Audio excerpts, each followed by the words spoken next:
ಶ್ರೀ ಗುರುಭ್ಯೋ ನಮಃ. ಹರಿ ಓಂ. ಯೋऽन्तಃ ಪ್ರವಿಶ್ಯ ಮಮ ವಾಚಮಿಮಾಂ ಪ್ರಸುಪ್ತಾಂ ಸಂಜೀವಯತ್ಯ ಕಿಲ ಶಕ್ತಿಧರಸ್ವಧಾಮ್ನಾ ಅನ್ಯಾಂಶ್ಚ ಹಸ್ತಚರಣಶ್ರವಣತ್ವಗಾದೀನ್ ಪ್ರಾಣಾನ್ ನಮೋ ಭಗವತೆ ಪುರುಷಾಯ ತುಭ್ಯಂ. ನಾರಾಯಣಂ ನಮಸ್ಕೃತ್ಯ ನರಂ ಚೈವ ನರೋತ್ತಮಂ ದೇವೀಂ ಸರಸ್ವತೀಂ ವ್ಯಾಸಂ ತತೋ ಜಯಮುದೀರಯೇತ್. ಓಂ ಜನ್ಮಾದ್ಯಸ್ಯ ಯತೋನ್ಮಯಾದಿತರತಶ್ಚಾರ್ಥೇಷ್ವವಿಘ್ನಸ್ವರಾಟ್ ತೇನೇ ಬ್ರಹ್ಮ ಹೃದಯಾದಿ ಕವಯೇ ಮುಖ್ಯಂತಿ ಯಂ ಸೂರಯಃ ತೇಜೋ ವಾರಿಮೃದಾಂ ಯಥಾ ವಿನಿಮಯೋ ಯತ್ರ ತ್ರಿಸರ್ಗೋ ಮೃಷ ಧಾಮ್ನಾ ಸ್ವೇನ ಸದಾ ನಿರಸ್ತಕುಹಕಂ ಸತ್ಯಂ ಪರಂ ಧೀಮಹಿ. ಶ್ರೀ ಗುರುಭ್ಯೋ ನಮಃ. ಭಾಗವತದ ರಸಾಸ್ವಾದವನ್ನು ಮಾಡುತ್ತಾ ಇಂದಿನ ಕೆಲವು ದಿನಗಳ ಇದರಲ್ಲಿ ಇನ್ನು 2ನೇ ಸ್ಕಂದದ ಪರಿಸಮಾಪ್ತಿಗೆ ಆಗ್ತಾ ಉಂಟು. ಮುಂದೆ ಆ ಪೂರ್ವ ಕಥಾನುವಾದ ಏನಿತ್ತು ಅಂತ ಹೇಳಿದ್ರೆ ಭಗವಂತನ ಅವತಾರಗಳು, ಅದು ಬೇರೆ ಬೇರೆ ಅವತಾರಗಳು. ಈ ಅವತಾರಗಳನ್ನ ನಾವು ವಿಶ್ಲೇಷಿಸುತ್ತಾ ಸ್ವಲ್ಪ ಸ್ವಲ್ಪವಾಗಿ, ತುಂಬಾ ವಿಚಾರಗಳು ಉಂಟು, ಅದನ್ನ ಸ್ವಲ್ಪ ಸ್ವಲ್ಪವಾಗಿ ತಿಳ್ಕೊಳ್ತಾ ಮುಂದೆ ಬಂದಾಗ ಅದರಲ್ಲಿ ನಮಗೆ ಮುಕ್ತಿಗೆ ಕಾರಣ ಆಗತಕ್ಕಂತಹ ವ್ಯವಸ್ಥೆಗಳು, ಜ್ಞಾನ ನಮ್ಮಲ್ಲಿ ಆಗುತ್ತೆ ಅಂತ. ನಾವು ಯಾವಾಗಲೂ ಈ ಪಂಚಭೂತದ ಒತ್ತಡಗಳಲ್ಲಿ, ಪೃಥಿವ್ಯಾಪ್ ತೇಜೋ ವಾಯು ಆಕಾಶದ ಒತ್ತಡದಲ್ಲಿ ಇರಬಾರ್ದು, ಅದನ್ನು ಬಿಟ್ಟು ಮೇಲೆ ಇರಬೇಕು. ಅದಕ್ಕೋಸ್ಕರ ಭಗವದನುಗ್ರಹ ಬೇಕೇ ಬೇಕು. ಅದಕ್ಕೋಸ್ಕರ ಅವನ ಮಹಿಮೆಗಳನ್ನು ತಿಳಿಯುವುದು, ಮಹಾತ್ಮೆಗಳನ್ನು ತಿಳಿಯುವುದು. ಅವತಾರಾನ್ ಹರೇರ್ಜ್ಞಾತ್ವ ನಾವತಾರ ಹರೇಶ್ಚೈ ತದಾವೇಶಾಂ ತಥಾ ಸಮ್ಯಕ್ ಜ್ಞಾತ್ವ ಮುಕ್ತಿರ್ನ ಚಾನ್ಯತ. ಇಲ್ಲದಿದ್ರೆ ನಿಮ್ಗೆ ಮುಕ್ತಿಯೇ ಇಲ್ಲ. ನಮ್ಗೆ ಬೇಕು ಏನು? ಭಗವಂತನ ಅವತಾರಗಳು ಏನು, ಅವನು ಯಾವ ಅಂಶದಲ್ಲಿ ಸೇರಿದ್ದಾನೆ ಅದನ್ನು ತಿಳ್ಕೊಂಡಾಗ. ನಿನ್ನೆ ದಿವಸ ನಾಗರ ಪಂಚಮಿಯಲ್ಲಿ ನಾನು ಹೇಳಿದ್ದೆ, ಹಿಂದೆ ನರನಾರಾಯಣ ಅವತಾರವನ್ನ ಮಾಡಿದಾಗ ಭಗವಂತ ಶೇಷನಲ್ಲಿ ಆವೇಶ ಮಾಡಿಕೊಂಡ. ಅದನ್ನೇ ನಾವು ನಾಗರ ಪಂಚಮಿ ಅಂತ ನಾಗದೇವರನ್ನ, ಶೇಷದೇವರನ್ನ ಪೂಜೆ ಮಾಡ್ತಕ್ಕಂತಹ ವಿಧಿವಿಧಾನಗಳು ಅಂತ. ಅದರಲ್ಲಿ ಆ ಭಗವಂತನ ಮಹಿಮೆಗಳನ್ನ ತಿಳ್ಕೊಳ್ಳಿಕ್ಕೆ ನಮಗೆ ಕಾರಣಗಳು ಬೇಕೇ ಬೇಕು. ಅದನ್ನ ನಮ್ಮ ದೈಹಿಕ ಶ್ರಮದಲ್ಲಿ ಅಥವಾ ಮಾನಸಿಕ ಶ್ರಮದಲ್ಲಿ ಅದನ್ನ ತಿಳ್ಕೊಳ್ತಕ್ಕಂತಹ ವ್ಯವಸ್ಥೆಯನ್ನ ನಾವು ಮಾಡಬೇಕು. ಅದರಿಂದಾಗಿ ನಮ್ಗೆ ಮುಕ್ತಿ ಆಗುತ್ತೆ. ಇದನ್ನೇ ಶುಕಮುನಿಗಳು ಪರೀಕ್ಷಿದ್ರಾಜನಿಗೆ ಹೇಳ್ತಾ ಇದ್ದಾರೆ. ಅತ್ರ ಸರ್ಗೋ ವಿಸರ್ಗಶ್ಚ ಸ್ಥಾನಂ ಪೋಷಣಮೂತಯ ಮನ್ವಂತರೇಶಾನುಕತ ನಿರೋಧೋ ಮುಕ್ತಿರಾಶ್ರಯ. ಹೀಗೆ 10 ತಿಳ್ಕೊಳ್ಬೇಕು. ಈ 10 ತಿಳ್ಕೊಂಡಾಗ ನಮ್ಗೆ ಆ ಮುಕ್ತಿ ಎಂಬುದು ನಿಶ್ಚಯ ಆಗುತ್ತೆ ಅಂತ. ಅದರಲ್ಲಿ ಸರ್ಗ ಜಡವಾದ ಸೂಕ್ಷ್ಮ ಪ್ರಕೃತಿಯಿಂದ ಆರಂಭಿಸಿ ಮಹತ್ತತ್ವ, ಅಹಂಕಾರ ತತ್ವ, ಪಂಚಭೂತಗಳು, ಇಂದ್ರಿಯಗಳು, ಶಬ್ದಾದಿ ವಿಷಯಗಳ ಸೃಷ್ಟಿ ಮತ್ತು ಬ್ರಹ್ಮಾಂಡದ ಸೃಷ್ಟಿಗೆ ಇದನ್ನೇ ಸರ್ಗ ಅಂತ ಹೇಳುವಂತಹದ್ದು. ಇನ್ನು ವಿಸರ್ಗ, ಬ್ರಹ್ಮಾಂಡಾಂತರ್ಗತನಾದ, ಇಡೀ ಬ್ರಹ್ಮಾಂಡದಲ್ಲಿ ವ್ಯಾಪ್ತಿಯಾಗಿರ್ತಕ್ಕಂತಹ, ವಿರಾಟ್ ರೂಪಿಯಾಗಿರ್ತಕ್ಕಂತಹ ಭಗವಂತನ ಆ ಮನಸ್ಸಿನಿಂದಾಗಿ, ಹಾಗೆ ನಡೆಯುವ ಕ್ರಿಯೆಗಳಿಂದಾಗಿ ಜೀವ ಜಡಗಳ ಸೃಷ್ಟಿಯಾಗುತ್ತೆ. ಇನ್ನು ಅದನ್ನೇ ವಿಸರ್ಗ ಅಂತ ಹೇಳುವಂತಹದ್ದು.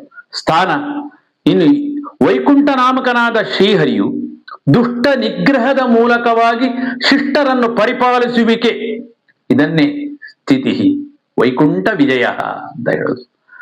ಇನ್ನು ಪೋಷಣಂ ತದನುಗ್ರಹ, ಭಗವಂತನು ಮಾಡುವ ಅನುಗ್ರಹ, ಅವನನ್ನು ಆಶ್ರಯ ಮಾಡಬೇಕು, ನಾವು ಹೋಗ್ಬೇಕು, ಕೇಳಬೇಕು ಅಂತ. ಅದರಲ್ಲಿ ಮಾಡ್ತಕ್ಕಂಥ ಅವತಾರಗಳಲ್ಲಿ ಒಂದೊಂದೇ ವಿಷಯಗಳಲ್ಲಿ ಬರುವಾಗ ಹಾಗೆ ಅದು ನಮ್ಮನ್ನು ಅನುಗ್ರಹ ಮಾಡ್ತಕ್ಕಂಥ ವ್ಯವಸ್ಥೆ ಭಗವಂತಂದು.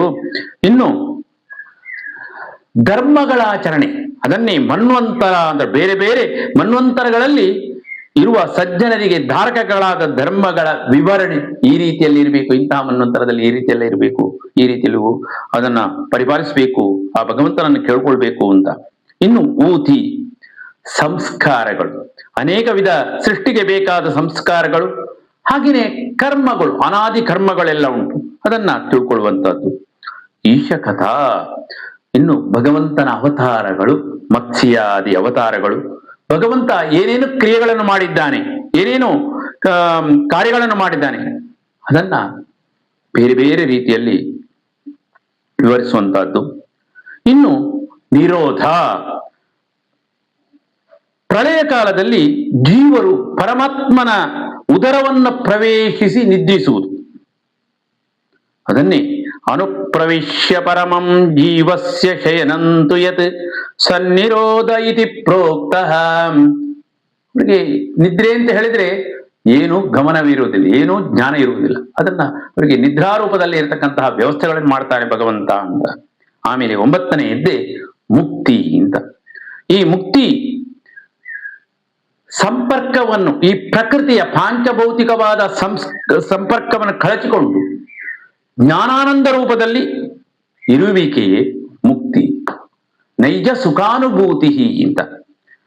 ಅದಕ್ಕೆ ಏನು ಇರ್ಲಿಕ್ಕೆ ನಾವು ಏನಾದ್ರೂ ಇರ್ತೇವೆ ಯಾವ ರೀತಿಯಲ್ಲ ಅಂತ ಹೇಳಿದೆ ಅಲ್ಲ, ಆಶ್ರಯ ಅದೇ ಭಗವಂತ. ಅದನ್ನು ಆಶ್ರಯ ಕೊಟ್ರೆ ನಾವು ನೈಜ ಸುಖವನ್ನ ಪಡೆದುಕೊಂಡು ಇರಬಹುದು ಅಂತ. ಇನ್ನು ಅಲ್ಲಿ ಮೋಕ್ಷ ಅಂದ್ರೆ ಏನು? ಮುಕ್ತಿರ್ಹಿತ್ವ ಅನ್ಯಥಾರೂಪಂ ಸ್ವರೂಪೇಣ ವ್ಯವಸ್ಥಿತಿ, ನೈಜ ಸ್ವರೂಪದ ಅಭಿವ್ಯಕ್ತಿಯೇ ಮುಕ್ತಿ ಅಂತ. ಜೀವನು ತನಗೆ ಸಂಪರ್ಕ ಆಗಿರತಕ್ಕಂತಹ ಎಲ್ಲ ಪ್ರಕೃತಿಗಳನ್ನು, ಭೌತಿಕವಾದ ವ್ಯವಸ್ಥೆಗಳನ್ನು ಎಲ್ಲ ಬಿಟ್ಟು ತನ್ನ ಮೂಲ ಸ್ವರೂಪವನ್ನ, ನಿಜ ಸ್ವರೂಪವನ್ನ ಹೊಂದುವುದೇ ಮುಕ್ತಿ. ಇನ್ನು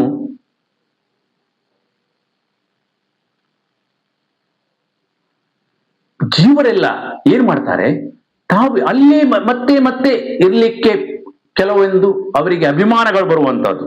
ಶ್ರೀಮದ್ ಆಚಾರ್ಯರು ಹೇಳ್ತಾರೆ, ಪ್ರಮಾದಾತ್ಮಕತ್ವಾದ ಬಂಧಸ್ಯ, ಅದೇ ಬಂಧ. ಅಲ್ಲಿ ನಮ್ಮ ಜ್ಞಾನದ ವ್ಯವಸ್ಥೆಗಳು ಸ್ವಲ್ಪ ಶಿಥಿಲವಾದ್ರೆ ಕೂಡಲೇ ನಮ್ಗೆ ಅಜ್ಞಾನ ಬಂದು ನಾವು ಇಲ್ಲೇ ನಮ್ಮ ಸಂಸಾರ, ನಮ್ಮ ಹೆಂಡತಿ ಮಕ್ಕಳು, ನಮ್ಮ ಸಂಸಾರ ಬಂಧುಗಳು ಅಂತ ಹೇಳ್ತುಕೊಂಡು ಇಲ್ಲೇ ಇರ್ತೇವೆ. ಅದನ್ನು ಬಿಟ್ಟು ಬಿಡ್ಲಿಕ್ಕೆ ಪ್ರಯತ್ನ. ಯಾವುದು ಶಾಶ್ವತ ಅಲ್ಲ, ಇಲ್ಲಿ ಇರತಕ್ಕಂತಹ ವ್ಯವಸ್ಥೆಗಳು ಶಾಶ್ವತ ಅಲ್ಲ. ಅದನ್ನೇ ನಾವು ಏನು ಮಾಡಬೇಕು ಅಂತ ಹೇಳಿದ್ರೆ, ಉದಾಹರಣೆ ಭಾಗವತ ನಮ್ಗೆ ಕೊಡ್ತಾ ಉಂಟು. ನಾವು ನಿರ್ಮಲರಾಗಿರ್ಬೇಕು. ನಿರ್ಮಲ ಅಂತ ಹೇಳಿದ್ರೆ, ಈಗ ಬಟ್ಟೆ ಉಂಟು, ಬಟ್ಟೆಯನ್ನ ನಾವು ಏನ್ ಮಾಡ್ತೇವೆ, ಅದಕ್ಕೆ ಕಳೆ ಆಗಿದೆ, ಅದಕ್ಕೋಸ್ಕರ ನಾವು ಅದನ್ನು ಒಗಿಲಿಕ್ಕೆ ಏರ್ಪಾಡು ಮಾಡ್ತೇವೆ, ನೀರಲ್ಲಿ ಇದು ಮಾಡ್ತೇವೆ, ಆಮೇಲೆ ಒಣಗಿಸಲಿಕ್ಕೆ ಹಾಕ್ತೇವೆ, ಆಮೇಲೆ ಶುಭ್ರವಾದ ಬಟ್ಟೆ ಅಂತ ನಾವು ಉಟ್ಕೊಳ್ತೇವೆ. ಅದೇ ರೀತಿಯಲ್ಲಿ ನಮ್ಮ ಈ ಪಾಂಚಭೌತಿಕ ದೇಹ ಕೊಳಚೆಗಳಿಂದ ಕೂಡಿದೆ. ಪಂಚಭೂತಗಳು ನಮ್ಮನ್ನ ಆವರಿಸಿ ಬಿಟ್ಟಿದೆ. ರಸ, ಹೀಗೆ ಯಾವುದು ಶಬ್ದ, ಸ್ಪರ್ಶ, ರೂಪ, ರಸ, ಗಂಧ, ಇದೆಲ್ಲವೂ ಕೂಡ ಹಾಗೆಯೇ ಪೃಥ್ವ್ಯಾಪ್ತೇಜೋ ವಾಯು ಆಕಾಶ, ಇದರಲ್ಲಿ ಬೇರೆ ಬೇರೆ ತರನಾದಂತಹ ವ್ಯವಸ್ಥೆಗಳು ಉಂಟು. ಅದು ನಮ್ಮನ್ನು ಅಂಟಿಕೊಂಡಿರ್ತದೆ. ಅದನ್ನು ಕಳಚಲಿಕ್ಕೆ ಶುದ್ಧವಾದಂತಹ ಬಟ್ಟೆ ಯಾವ ರೀತಿಯಲ್ಲಿ ನಾವು ಧಾರಣಕ್ಕೆ ಯೋಗ್ಯ ಆಗುತ್ತೋ ಅದೇ ರೀತಿಯಲ್ಲಿ ನಮ್ಮ ನಿಜಸ್ವರೂಪದ ಚಿಂತನೆ ಬರಲಿಕ್ಕೆ ಕಾರಣ ಆಗುತ್ತೆ. ಅದನ್ನು ಶುದ್ಧೀಕರಿಸಲಿಕ್ಕೋಸ್ಕರ ನಾವು ಪ್ರಯತ್ನ ಪಡಬೇಕು. ಅದಕ್ಕೇನು ಮಾಡಬೇಕು?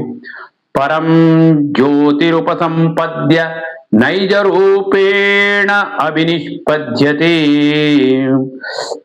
ನಾವು ನಿಜ ರೂಪದಿಂದ ಇರಲಿಕ್ಕೆ ಪ್ರಯತ್ನವನ್ನ ನಾವು ಮಾಡಿದಾಗ, ನಮ್ಮ ಪ್ರಯತ್ನಕ್ಕೆ ಭಗವದನುಗ್ರಹ ಆದಾಗ ನಾವು ನಿಜ ಸ್ವರೂಪ. ಅದಕ್ಕೂ ಆ ಭಗವಂತನ ಅನುಗ್ರಹ ಆಗ್ಲಿಕ್ಕೋಸ್ಕರ ನಮ್ಮ ಪ್ರಯತ್ನ, ದೈಹಿಕವಾದಂತಹ ಶ್ರಮೆಗಳು, ಪಾಂಚಭೌತಿಕ ದೇಹವೇ ಬೇಕು.